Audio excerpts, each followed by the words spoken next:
আমরা এখন ছবি আঁকা দেখব। জাতীয় পাখি অর্থাৎ ময়ূর আঁকা দেখব।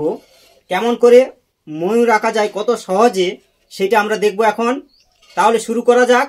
জাতীয় পাখি দেখো কেমন করে আঁকি।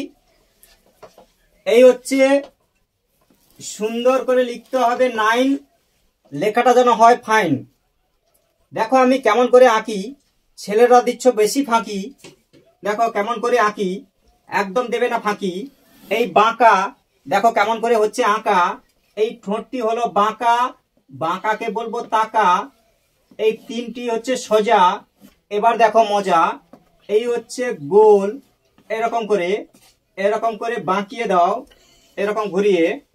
এরকম হচ্ছে ডানা, এই হচ্ছে ডানা, এটা সবার জানা। এই হচ্ছে ইউর মতো করে দাও, এই হচ্ছে ইউ। এই দুটি সোজা। এবার দেখো মজা, আবার দুটি সোজা। এই এরকম করে এই ডাল করে দাও এখানে। আবার হচ্ছে এরকম পেখম। এবার হচ্ছে এরকম গোল করে এরকম টেনে দাও, 1 2।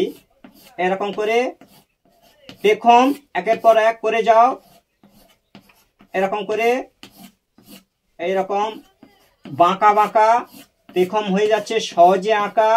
এই 1 2 এরকম করে দেখো। এই হচ্ছে কয়েকটা এরকম করে রেখা দিয়ে দাও। এবার হচ্ছে এই জায়গাটা পাতা দিয়ে দাও।